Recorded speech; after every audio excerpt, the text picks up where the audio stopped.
মাদকাসক্ত ছেলেকে মা কুপিয়ে হত্যা করেছে। এই ঘটনাটি আমাদেরকে খুব নাড়া দিয়েছে। যে মা তার ছেলেকে লালন পালন করবে, সে যদি তার ছেলেকে হত্যা করে মাদকাসক্তির জন্য এবং তার অতিষ্ঠ হয়ে তার অত্যাচারে, তখন আমরা সামাজিকভাবে কোথায় থাকি? এই চিন্তা থেকে পিরোজপুরে আমরা এই সামাজিক আন্দোলনটা শুরু করেছি এবং এক্ষেত্রে জেলা প্রশাসন আমাদেরকে সহযোগিতা করছে।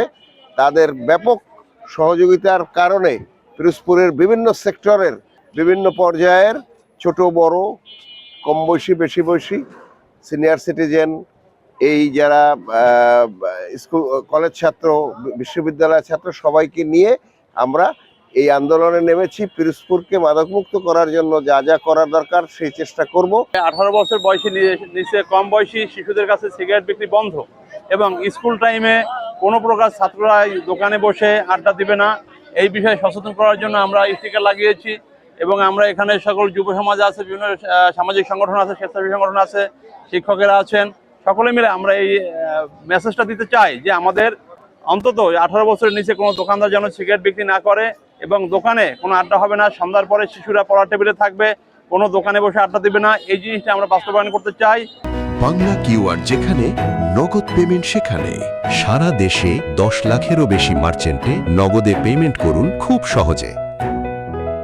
আজকে আমরা সকাল থেকে আমাদের পিরোজপুরের সম্মানিত জেলা প্রশাসককে নিয়ে এবং ইউনো মহোদয়কে নিয়ে আমরা গভর্নমেন্ট স্কুল, টাউন স্কুলের মোড়ে আমরা লিফলেট বিতরণ করেছি এবং বিভিন্ন দোকানে আমরা দিয়ে যারা বিশেষ করে পান সিগারেট বিক্রি করে তাদেরকে আমরা একটা মেসেজ দেওয়ার চেষ্টা করেছি যে আপনারা 18 বছর বয়সী কোনো বাচ্চাদের কাছে যেন, মানে এর নিচে কোনো বাচ্চাদের কাছে সিগারেট বা মাদক দ্রব্য কোনো বিক্রয় না করা হয়।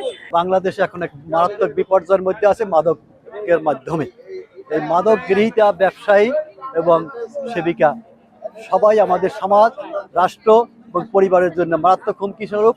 তাই আমরা গত 2 মাস ধরে পিরোজপুরে জেলা প্রশাসনের সার্বিক সহযোগিতায় এবং তাদের নির্দেশনায় আমরা পিরোজপুরে প্রায় 26টি সংগঠন, সামাজিক সংগঠন একত্র হয়ে সর্বশ্রেণী পেশাজীবী, ব্যবসায়ী, শিক্ষক, আইনজীবী, সাংবাদিক, সর্বস্তরের বিশ্ববিদ্যালয়ের শিক্ষক, বিশ্ববিদ্যালয়ের ছাত্র, হাই স্কুল, প্রাইমারি স্কুলের প্রধান শিক্ষকগণ, ইউনিয়নের চেয়ারম্যান, মেম্বার, চৌকিদার, সবাইকে নিয়ে আমরা ইতিমধ্যে বসছি, আরও বসবো। আরও 3টা ইউনিয়নে আমরা কর্মসূচি করছি।